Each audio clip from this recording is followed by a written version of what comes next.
We're delighted to be joined by Esther Boffey today, who is part of the people team at Stanton House, responsible for learning and development and diversity and inclusion. Stanton House is an award-winning recruitment consultancy. They specialise in accountancy and finance, transformation and cybersecurity recruitment across the UK and North America.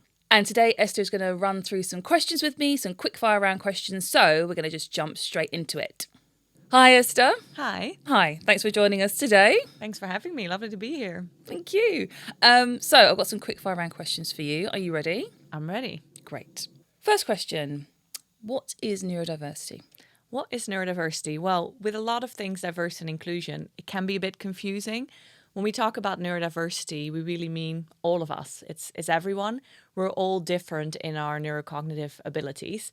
When people talk about neurodiversity, often they talk about neurodivergent conditions. So those are things like autism, dyslexia, dyspraxia, ADHD, Tourette syndrome.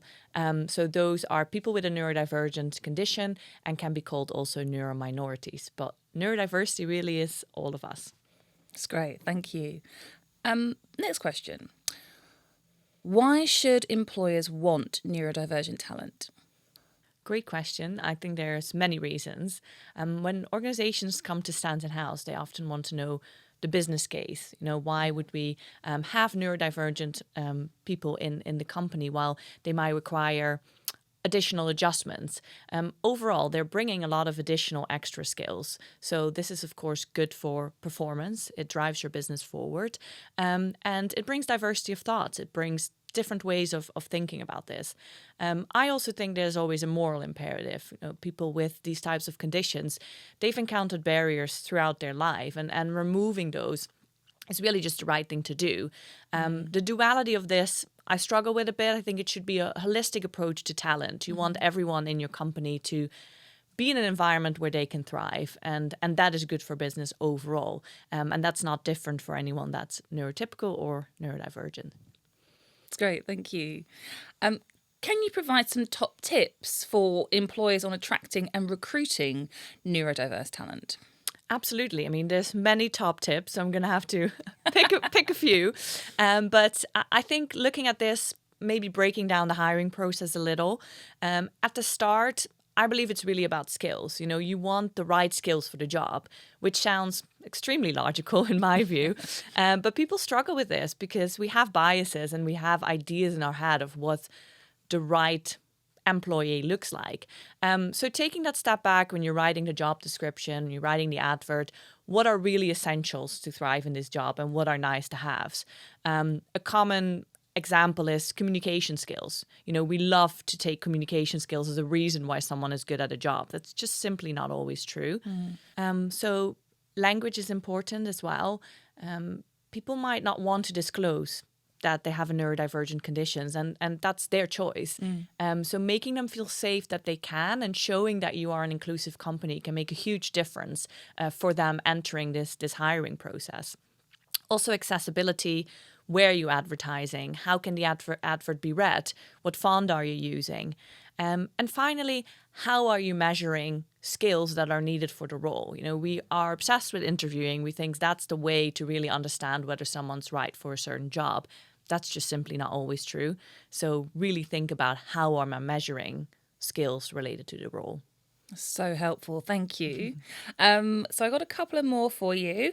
How best can employers support and develop their neurodivergent talent? So once they've got them in, how can they best support and develop them?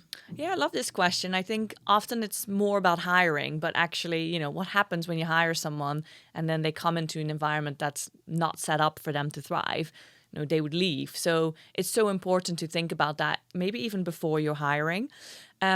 This is really not a one-size-fits-all solution because everyone is different. There's a saying, when you've met one person with a neurodivergent condition, you really just have met one person with a neurodivergent condition.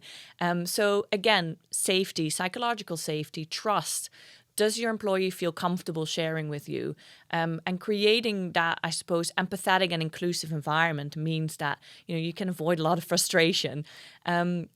Interventions, or they're not quite interventions, but things you could look at to help them thrive sometimes are coaching, mentoring, looking at training in a different way, instead of hours of classroom based, maybe that person prefers bite-sized training, additional training that others might not get. So there's different things you can do, but to me, it's first about creating the safe environment for that person to share with you that they might need something else.